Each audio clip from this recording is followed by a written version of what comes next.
For 3 centuries, humanity had been nothing but stories. Ancient records spoke of a violent species from Sol system, too dangerous, too unstable to join galactic civilization. The Council had quarantined their system, placed warning beacons at every jump point, and told the galaxy, stay away from Earth. Most species assumed humans had destroyed themselves by now. That's what violent primitives did, after all. The Confederation fleet was about to learn otherwise.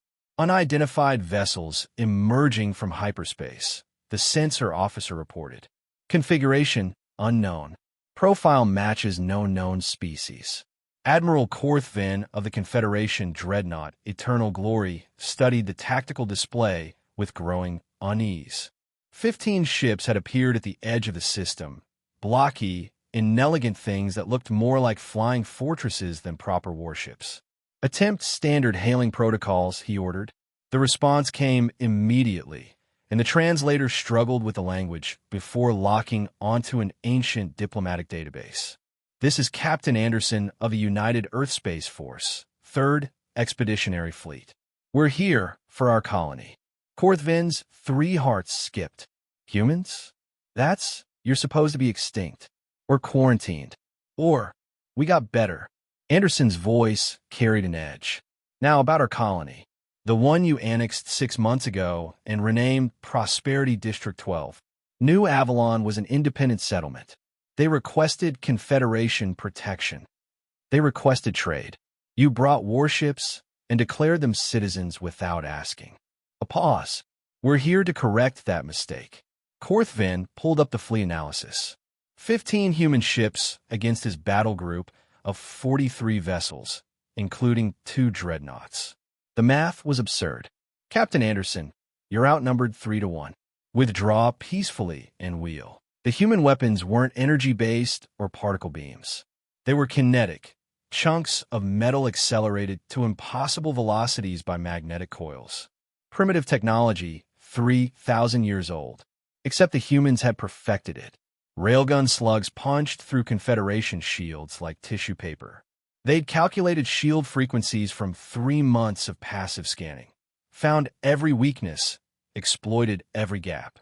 Evasive maneuvers, Korthvin shouted. But the humans had predicted that too. Their targeting computers, built by a species paranoid enough to assume everyone was lying, tracked probability matrices, calculating where ships would be rather than where they were. The Eternal Glory took 3 hits before shields collapsed. The bridge shuddered. Return fire. All batteries. Confederation plasma cannons lit up space. Surely the primitive human armor couldn't. The human ships tanked every shot. Their hulls glowed cherry red from the heat, but held.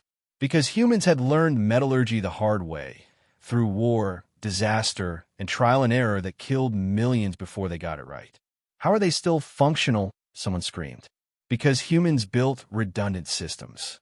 And redundancies for those redundancies. A human warship could lose half its components and keep fighting. Because somewhere in Earth's violent history, ships that couldn't do that had sunk with all hands.